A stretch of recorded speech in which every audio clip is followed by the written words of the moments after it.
அதிரடி 6 முதல் 60% வரை ஆடி தள்ளுபடியுடன் சூப்பர் சரவணா ஸ்டோர்ஸ், சென்னை, மதுரை, கோவை.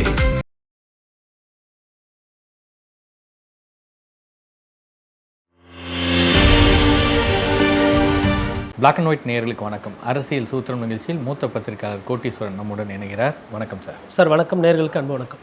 இன்னைக்கு நலம் டிஎன் ஆப் அப்படி ஒன்று தொடங்கி வச்சுருக்காங்க. அந்த நிகழ்ச்சியில் சுகாதாரத்துறை அமைச்சர் அருண்ராஜ் பேசும்போது, அரசு மருத்துவமனைகளுக்கு நிதி வேணும், உங்கள் வீட்டு திருமண நாள், பிறந்த நாள், இது போன்று நிகழ்ச்சிகளுக்கு நீங்கள் அரசு மருத்துவமனை மேம்பாட்டுக்கு நிதி கொடுக்கலாம், அது 100 ரூபாயும் கொடுக்கலாம், 1 லட்ச ரூபாயும் கொடுக்கலாம் அப்படின்னு சொல்லி கேட்டிருக்காரு. ஏன் இந்த திடீர்னு இப்படி நிதி கொடுங்க அப்படின்ற இடத்துக்கு, அதுவும் அரசு மருத்துவமனைக்குன்னு வரும்போது நிதி பற்றாக்குறை கடுமையாக இருக்கிறது? இல்லை அண்ணாமலை சொன்னது மாதிரி தாவேக்கா ஆட்சி நிறைவடைகிற தருவாயில் ஒரு 14 லட்சம் 15 லட்சம் கோடி கடன் வந்துவிடும் அப்படின்னு சொல்கிற மாதிரி அந்த இடத்துல தான் நிற்குதா சார்? அதாவது நமக்கு வருஷத்துக்கு ஒரு 1.5 லட்சம் கோடிக்கு பட்ஜெட் போடுறோம். இப்போ 4 வருஷம் 5 வருஷம் ஆகுதுன்னும் போது ஒரு 3லேருந்து 5 லட்சம் கடன் ஏறுறதுக்கு வாய்ப்பு இருக்குது. இப்போ அண்ணாமலை சொல்கிறது ஒரு யதார்த்தமான ஒரு கணக்கு. ஒரு காலத்தில் 3 லட்சம் கோடி கடனாக இருந்தது, 5 ஆச்சு, 5 10 ஆச்சு, அப்புறம் இப்போ 12 கிட்ட அது நிகர வருது. அதாவது மற்ற அரசு இல்லாமல் டான்ஜெட்கோ அரசு சார்ந்த நிறுவனத்துக்கெல்லாம் சேர்த்து அப்போ அங்கேருந்து 15 கோடி போகிறதுன்றது இயல்பான ஒரு விஷயம். இப்போ 15 லட்சம் கோடி கடன் போகுது அப்படின்னும் போது வட்டி அதிகமாக கட்டுவோம். இப்போ நம்ம வட்டி அதிகமாக கட்டுறோம். அதுக்கப்புறம் ஒருவேளை அரசாங்கத்தில் வேலை நிறைய இடத்துல வேலை வாய்ப்பு இருக்குது, புதுசாக போஸ்ட்டுக்கு ஆள் போடலை. இப்போ இதெல்லாம் போடுறோம். அப்புறம் அந்த சம்பள உயர்வு ஏறுது. இப்போ உதாரணத்துக்கு டாஸ்மாக்கு சம்பளத்தை ஏற்றி கொடுக்கணும்னு சொல்லி கேட்குறாங்க. அதேமாதிரி ஆசிரியர் பெருமக்களும் சம்பளத்தில் ஒரு சில பிரச்சனைகள்லாம் இருக்குது அப்படின்ற மாதிரி கேட்குறாங்க. இப்போ ஒரு சைடு கடன் சுமை ஏறுது, வட்டி கட்டணும், இன்னொரு சைடு சம்பளத்தை ஏற்றி கொடுக்கணும், கொள்ளணும். அப்படி இதெல்லாம் நடக்கும்போது கண்டிப்பாக நிதி பற்றாக்குறை என்பது வரும். இந்த அரசுக்கு போதிய அளவுக்கு இல்லை வெளி நாடுகள்லேருந்து வரக்கூடிய முதலீடுகள் வரலை. இன்ஃபேக்ட் சுருக்கமாக ஓப்பனாக சொல்ல போனோன்னா, அமைச்சர் கீர்த்தனா அவர்களோட செயல்பாடுகள் இந்த 2 மாதங்களாக மெச்சத்தக்க வகையில் கிடையாது. நிறைய நிறுவனங்கள், இங்கே பேசி கொண்டிருந்த நிறுவனங்கள் கையெழுத்தையும் போட்டுட்டு மற்ற மாநிலங்கள் கூட இப்போ பேசிக்கிட்டு இருக்கிறாங்க. அப்படின்னா என்ன அர்த்தம்னா, கையெழுத்து போட்டிருக்கிறேன், நான் ஊருக்கு வரேன்னு சொல்லியிருக்கிறேன், பிளான்ட் போடுறேன்னு சொல்லியிருக்கிறேன், எப்போ போடணுன்றது நான் சொல்லுவேன். என் கம்பெனி இப்போ திடீர்னு நிலைமை சரியில்லை, 5000 கோடி உங்கள் ஊரில் நான் முதலீடு பண்ணுறேன்னு சொல்லிக்கிறேன், இப்போ இல்லை 5 வருஷம் கழிச்சு பண்ணுறேன், இல்லை இப்போ ஒரு 50 கோடி போட்டுட்டு மிச்சம் 4950 கோடி படிப்படியாக வருஷத்துக்கு 50 கோடியாக போட்டுன்னு அது இப்போ 30 வருஷம் ஆகும், 50 கோடி வருஷம் இப்படி கூட சொல்லலாம். அதனால் இந்த ஒப்பந்தம் பண்ணிட்டது அதனால் எல்லாமே நடந்துருன்றதெல்லாம் பம்மாத்து வேலை, ஏமாத்துறது. ஒப்பந்தன்றது என்னன்னா, நாங்கள் உங்கள் ஊரில் இன்வெஸ்ட் பண்ணுறோம் அப்படின்றதான். இன்வெஸ்ட் பண்ணலன்னா நீங்கள் அதுக்கு வழக்கு தொடர முடியாது, அவங்கள எடுக்க முடியாது. அப்போது உங்களுக்கு தொழில்துறை மூலமா வரக்கூடிய வருமானமோ இல்லை இன்வெஸ்ட்மெண்ட்டோ இல்லை வேலை வாய்ப்புகளோ வரல தமிழகத்துக்குள்ளே. 5.2 விழுக்காடு வேலையில்லா திண்டாட்டம் என்பது தமிழ்நாட்டில் இருக்குது. அது இப்போ இன்னும் அதிகமாக இருக்குன்ற மாதிரி தரவுகள். இப்போ இது ஒரு பிரச்சனை, பணப்பற்றாக்குறை ஒரு பிரச்சனை. இன்னொன்று, சொத்து வரி தண்ணி வரியை ஆல்ரெடி ஏற்றியாச்சு, ஜனங்க ஆல்ரெடி கஷ்டப்பட்டு தான் கட்டிகிட்டு இருக்காங்க. நகரங்களெல்லாம் பார்த்தீங்கன்னா கரண்ட்டு கிடையாது, சம்டைம்ஸ் அவங்க கட்டுற வரி அளவுக்கு இன்ஃப்ராஸ்ட்ரக்சர் கிடையாது. இந்த பர்சன்டேஜ் எல்லாம் பார்த்தீங்கன்னா income tax, property tax, water tax, EB charges, அதுக்கப்புறமா உங்களுக்கு ஜிஎஸ்டி, இதெல்லாம் பார்த்தீங்கன்னா கிட்டத்தட்ட அமெரிக்காவில் என்ன கட்டுறாங்களோ இல்லை ஹாங்காங்லலாம் என்ன கட்டுறாங்களோ அதுக்கு நிகராக வருது. ஒரு சிலர் பே பண்ணுறாங்க. அமெரிக்காவும் தமிழ்நாடும் ஒன்றா? இப்போ அங்கெல்லாம் நாய் இருக்க வேண்டிய இடத்துல இருக்கும், இங்கே நாய் ரோட்டில் போனால் பவுன்னு பிடுங்குது, குப்பையை பார்க்கவே முடியாது. நீங்கள் ஒன்றும் இல்லை, கேரளாவில் கொச்சியில் போய் பாருங்கள், கொச்சி கார்பரேஷன் ஏரியா இதை விட டேக்ஸ் கீக்ஸ் எல்லாம் கம்மி. கொச்சினில் நீங்கள் அவ்வளோவா குப்பையை பார்க்க முடியாது, ஓரளவுக்கு ஊர் நீட்டாக இருக்கும். இப்போது பக்கத்தில் இருக்கிற மாநிலம் எடுத்தாலும் சரி, இன்டர்நேஷ்னல் லெவலில் எடுத்தாலும் சரி, சென்னையோ இல்லை தமிழ்நாடோ நிறைய விஷயத்தில் ஸ்கேல் அப் பண்ண முடியும். இதெல்லாம் பிரச்சனை. இந்த அழுத்தம் கண்டிப்பாக அரசு மருத்துவமனை மீது அதிகமாக வரும். அதனால் அவர் காசு கேட்க ஆரம்பிச்சிருக்காரு, நன்கொடை கொடுங்க, அதை கொடுங்க, இதை கொடுங்கன்னு. அட் த சேம் டைம் தனியார் ஹெல்த் இன்சூரன்ஸ் மூலிமா மக்களுக்கு எதனா செய்ய முடியுமான்னு சொல்லிட்டு ஒரு சில டிஸ்கஷன்ஸ்லாம் நடந்துக்கிட்டு இருக்கு. உதாரணத்துக்கு ஸ்டார் ஹெல்த் இன்சூரன்ஸ் கிட்ட பேசிக்கிட்டு இருக்காங்க அரசு, உங்களால் என்ன செய்ய முடியும், மருத்துவ உதவியாவோ இல்லை மருத்துவ காப்பீடு உதவியாவோ எதனா பண்ணுங்க, புதுசாக ஆட்சி வந்திருக்கு அப்படின்ற மாதிரி. அது மாதிரி இவங்க பெரிய பெரிய நிறுவனங்கள்கிட்டையும் பேசிகிட்டு இருக்கிறாங்க.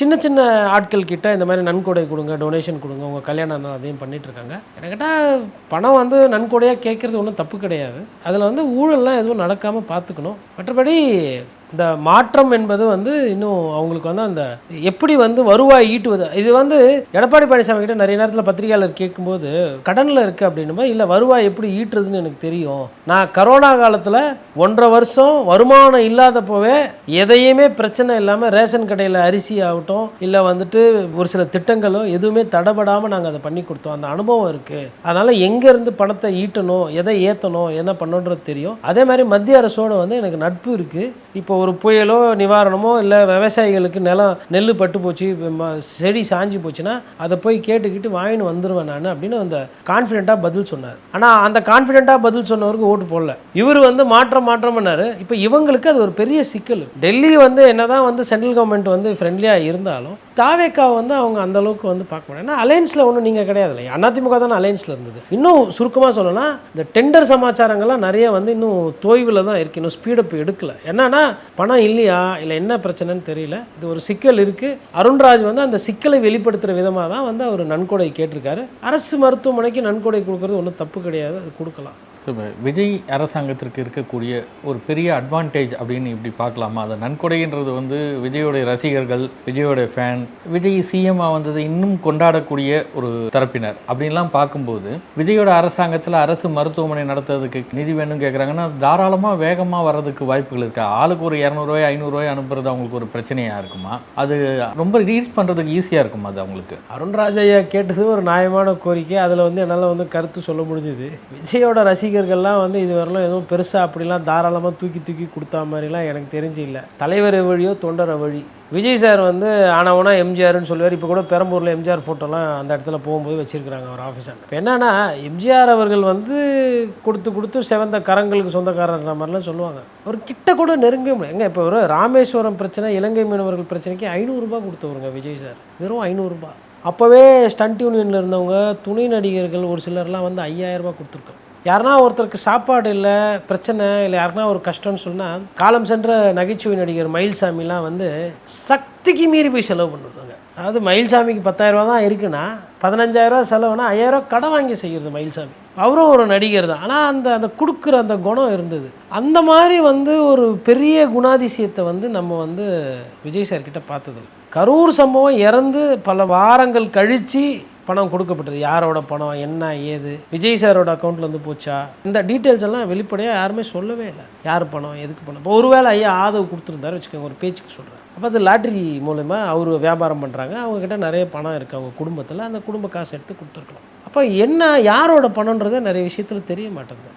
ஒரு 1.5 கோடி இல்லை 1 கோடி வந்து மத்திய அரசுக்கு வரி கட்டணும்னா கூட அழுவக்கூடிய விஜய் சார் நான் எதுக்கு கட்டணும், அதான் 250 கோடி விட்டுட்டு வந்தனே மக்களே அப்படின்னு பேசுறது. ஆனால் 1 கோடி 2 கோடி வரி பாக்கி இருக்குன்னா கூட நான் கட்ட மாட்டேன், நான் முடிஞ்சால் வக்கீலை வச்சு நான் வாத அடிக்குவேன், நான் அதை ஏமாற்ற பார்ப்பேன், இல்லை நான் எதுக்கு கட்டுறேன், அந்த கஞ்சத்தனம் சுருக்கமாக சொல்லணும். அது இல்லை இப்படி எடுத்துக்கங்க. விஜய் சார் வந்து என்னைக்குன்னா அவரோட தொண்டர்கள் வீட்டுக்கு போய் நல்லது கெட்டதில் பங்கேற்று இல்லை ஒரு கல்யாணத்துக்கு போய் ஒரு மோதிரம் இல்லை ஒரு செயின் யாரா ஒரு ரசிகர் இருந்திருப்பார், வெறியராக இருப்பார், அது மாதிரி எதனா பண்ணது இல்லை ரசிகைக்கு இவர் எதனா உதவி பண்ணார், எதுவுமே இல்லை. இந்த ரொட்டிப்பால் முட்டை கொடுத்தது யார் ஆனால் ராஜ்மோகனும் ரமேஷும் சேர்ந்து அவங்க கை காசு போட்டு பண்ணிட்டு இருந்தாங்க. அந்த மாதிரி விஜயோட ரசிகர்கள் ஒரு சிலது பண்ணியிருக்காங்க தவிர விஜய் சார் பெருசாக பண்ணார். அப்போ அவரே பெருசாக பண்ணது போது விஜய் சார் ரசிகர்கள் வந்து இதுக்கு என்ன ஒரு 500 கோடி வசூல் பண்ணுவாங்களா இவங்க எல்லாம் சேர்ந்து. விஜய் ரசிகர் நற்பணி மன்றம் மூலமா அருண்ராஜ் கேட்டார் மருத்துவமனைக்கு எட்ரா உண்டிய கம்யூனிஸ்ட் கட்சிக்கார மாதிரி போ எல்லாம் நம்மளையா பார்த்து தற்கூறின்றாங்க, நம்மளாம் ஆச்சரியக்குறி எல்லாரையும் வந்து கேவலப்படுத்துவோம் அப்படின்னு சொல்லிட்டு ஒருவேளை இந்த குரலை அவர் எடுத்து அவங்களும் வந்து விஜய் சாரோட படம் போட்டு ஒரு சைடு படம் போட்டு ஒரு பெரிய உண்டியாக எடுத்து bus stand cinema theatre school college. இப்போ ஸ்கூலு காலேஜுக்கெல்லாம் போக முடியாது, ஏன்னா ஸ்கூல்லாம் சின்ன பசங்க பாவம், அதுங்களே கேன்டீனுக்கு 2 ரூபா 5 ரூபா எதனா சிப்ஸு பாப்கார்ன் வாங்கி சாப்பிடலாம், 5-10 ரூபா எடுத்துகிட்டு வந்தால் அதை போய் வாங்கிடக்கூடாது அல்பத்தனமாக. நம்ம இது சொல்லிட்டோன்னா இவங்களுக்கு உடனே ஸ்கூலு தான் ஞாபகம் வரும். ஸ்கூலாண்ட போய் நின்றுவாங்க, குழந்தை விட்ட பாப்பா அப்பா கிட்ட அம்மா கிட்ட ஜெம்ஸ் வாங்கணும் கேளு, கேட்பரிஸ் வாங்கினா அவங்க வாங்கிட்டு வந்தால் கூட அதை கூட இவங்க வாங்கிட்டு வந்துடுவாங்க. அதனால் அங்கே போகக்கூடாது. கல்லூரி ஓகே ரைட்டு, இல்லை கம்பெனி ஆஃபீஸ் அங்கே போய் உண்டி குலுக்கி வசூல் பண்ணி அவங்க கொடுத்தாங்க, இல்லை அவங்க சொந்த காசு சம்பாதிக்கிறவங்களே இருப்பாங்க. விஜய் சாரோட தீவிர ஃபேனு, விஜய் அண்ணாக்கு வேணும் ஒன்றுன்னா அப்படியே பொங்கி எழுதுறவங்களாம் இருக்கிறாங்க, வெளிநாட்டிலேருந்து வந்து ஓட்டு போடுறவங்களாம் இருக்கிறாங்க. அந்த மாதிரி இருக்கிறவங்க கிட்ட எதனா வசூல் பண்ணி ஒரு 500 கோடி தேத்துறாங்க. சரி 500 கோடி வேணாம் ஒரு 5 கோடி தேத்துறாங்கன்னா அதை நம்ம தனியாகவே வந்து பாராட்டி பேசலாம். அருண்ராஜ் கேட்டது நியாயமான விஷயம். அந்த அளவுக்கு சப்போர்ட் எல்லாம் வந்து விஜய் அவர்களை ரசிகர்கள்கிட்டேருந்து எதிர்பார்க்கறதுன்றது சாத்தியமாக எனக்கு தெரியல. ஒருவேளை அவங்க அப்படி பண்ணிட்டாங்க அப்படின்னா நான் சொன்ன இந்த கருத்துக்களை மாற்றி கொண்டு நான் பேசினது வந்து சரியான வாதம் அல்ல. விஜய் சாரோட ரசிகர்கள் வந்து ஒரு படி மேலே தமிழக மக்களுக்கு ஒரு தேவைன்னா அவங்க இறங்கி அந்த இடத்துல நிற்பாங்க அப்படின்ற மாதிரி நம்ம அதை பேசணும். ஆனால் இன்றைக்கி அவங்களெல்லாம் பார்க்கும்போது அப்படி பண்ணுற மாதிரி தெரில.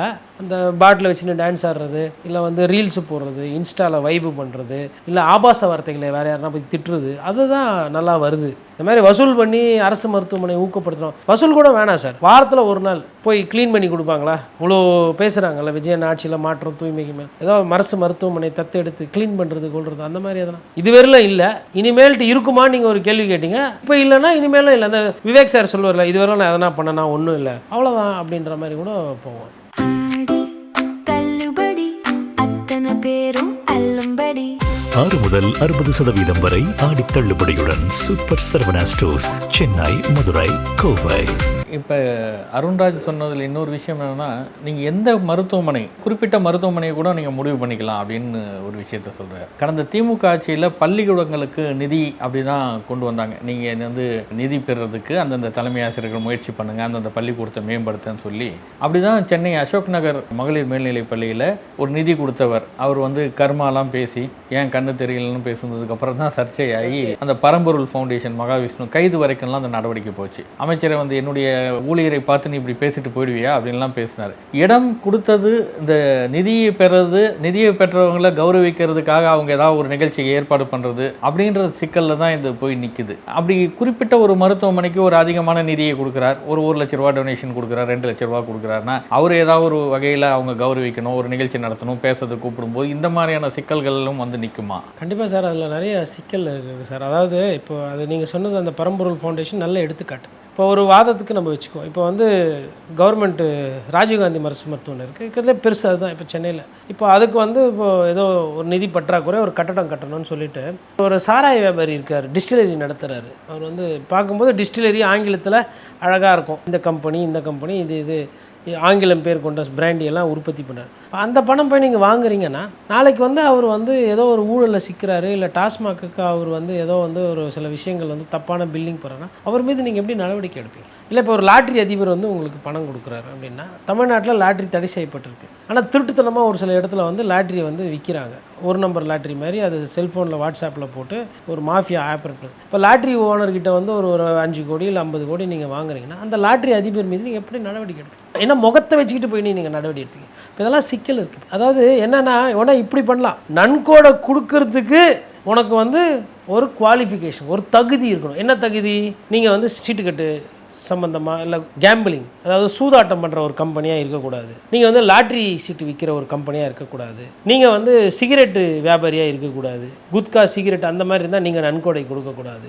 நீங்கள் வந்து ஒரு சாராய ஆலை ஓனராக இருக்கிறீங்க அப்படின்னா நீங்கள் நன்கொடை கொடுக்கக்கூடாது. இல்லை உங்கள் மீது வந்து எதனா அமலாக்கத்துறை வழக்கு நிலுவையில் இருக்குது, இல்லை நீங்கள் வந்து சொத்து குவிப்பு வழக்கு ஈடுபட்டிருக்கீங்கன்னா நீங்களாம் வந்து நன்கொடை அரசுக்கு கொடுக்கக்கூடாது. அப்படி ஒரு ரூல்ஸை போட்டுட்டு அதுக்கப்புறம் நன்கொடை வாங்கினாங்கன்னா இந்த தவறுகள் வந்து தவிர்க்கப்படும். ஆனால் இங்கே என்ன நடக்கும்னா, நான் படித்தேன் பார்த்தீங்களா இந்த லிஸ்ட்டு, இந்த ரியல் எஸ்டேட்டில் பணம் மோசடியில் ஏமாத்துறவங்க, சீட்டு கம்பெனி நடத்தி ஏமாத்துறவங்க, இந்த மாதிரி மக்களை ஏமாத்துறவங்க கேஸ் இருக்குது பாருங்களேன். கேஸ் இருக்கக்கூடாது. அதாவது நீங்கள் நன்கொடை கொடுக்கணும் அப்படின்னா உங்கள் மீது எந்த இடத்துல எந்த கேஸும் இருக்கக்கூடாது. அப்போ நீங்கள் சுத்தமான ஒரு ஆளாக இருக்கீங்க, சுத்தமான ஒரு நிறுவனமாக இருக்கிறீங்கன்னா நீங்கள் நன்கொடை கொடுக்கலாம். உங்கள் மீது அப்படி எதுனா கீஸு வந்துச்சு இதுன்னா கூட நீங்கள் நன்கொடை கொடுத்துறதை நிறுத்திடணும். அதை வந்து நீங்களே வெளிப்படையாக சொல்லணும். அந்த மாதிரி ஒரு சில விஷயங்கள் எடுத்துகிட்டு வந்தால் ஐயா அருண்ராஜ் சொன்ன அந்த கோரிக்கை ஓரளவுக்கு கரெக்டாக வரும். அதே மாதிரி நீங்கள் சொல்கிற அந்த பிரச்சனை இல்லைனா நான் கண்ட சட்ட ரீதியாக இல்லாமல் திருட்டுத்தனமாக கருப்பு பணத்தை சம்பாதிக்கிற சுயநலமாக இருக்கக்கூடிய அந்த கருப்பாடுகள் வந்து உள்ளே பூந்து நன்கொடையை கொடுத்துட்டு ஏமாத்த பக்கம் நல்ல வேஷம் போட்டுட்டு வருவாங்க. இப்போ அவங்களுக்கு வந்துங்க ஒரு 50 கோடி ரூபா கருப்பு பணம் டர்ன் ஓவர் ஆகுதுன்னா அந்த 50 கோடியில் வந்து ஒரு 2 கோடி எடுத்து நன்கொடையாக கொடுத்துட்டு முதலமைச்சர்கிட்ட ஃபோட்டோ எடுத்துக்கிறதோ இல்லை இந்த திட்டம் நாங்கள் தான் பண்ணுறது, அவங்களுக்கு வந்து விளம்பர செலவு, அதை பண்ணிவிட்டு ஏமாற்றிட்டு போயிடுவாங்க. அதையும் வரவிடாமல் பார்த்துக்கணும்.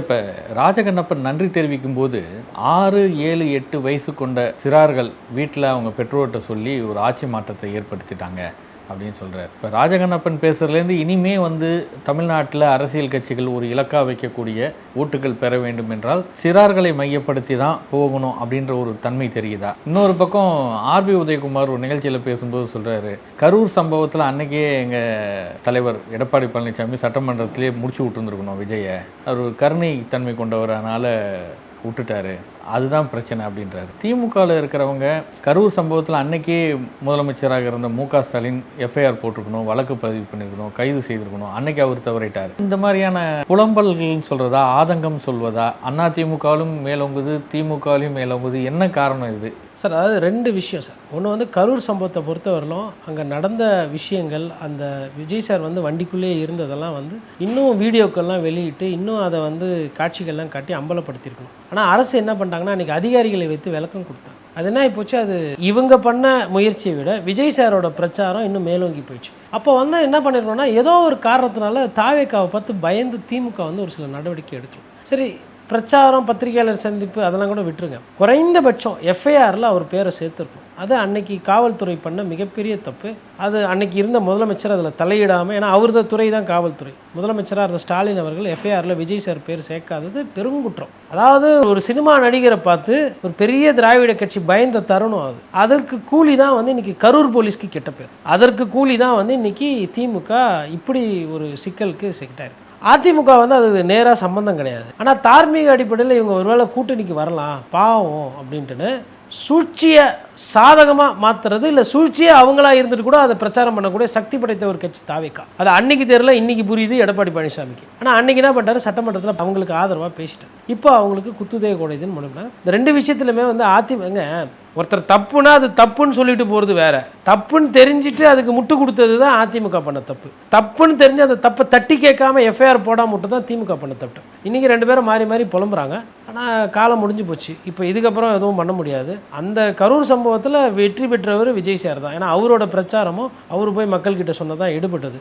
உண்மைக்கு மாறாக பேசினார், அவர் நேரத்துக்கு வரலை, அவர் அங்கேருந்து ஓடி போனார் அப்படின்றதெல்லாம் வந்து அவர் உரமாக்கிக்கிட்டார். தன் மீது வந்த நியாயமான கேள்விகள்லாம் பதில் சொல்லாமல் 3 நாள் கழிச்சு அப்படியே முகத்தை சோகமாக வச்சு வீடியோ போட்டு அவருக்கு சரிங்க, அவர் மூளை செலவேன்றது அவருக்கு வந்து அசால்ட்டாக வரும். இப்போ அவர் அப்படியும் பண்ணாமல் இந்த பள்ளிக்கூடங்களுக்கும் போய் தாவேக்க அரசியல் பண்ணு. அதான் ராஜகண்ணப்பன் வந்து இந்த ஸ்கூல் பிள்ளைங்களெல்லாம் வச்சு அரசியல் பண்ணுறாங்க. இப்போ ஒருவேளை நம்மளும் ஸ்கூல் பிள்ளைங்களுக்கு போட மாட்டாரு. பத்தாவது விஜயபாஸ்கர் வேறு ஸ்கூல் பசங்களெல்லாம் நான் இப்போ எந்த கட்சியில் இருக்குன்னு தெரியுதுமா? இதெல்லாம் என்ன கேட்டால் வந்து இதெல்லாம் அல்பத்தனமான அரசியல். இதெல்லாம் வந்து அவங்க பண்ணுறாங்கன்னு சொல்லிட்டு நீங்களும் அந்த லெவலுக்கு போனீங்கன்னா அதெல்லாம் அசிங்கம். ஒரு மாணவர்களுக்கு வந்து தேர்தல் நடத்தலாம், யூனியன் நடத்தலாம், அது கல்லூரி வரும்போது ரைட்டு.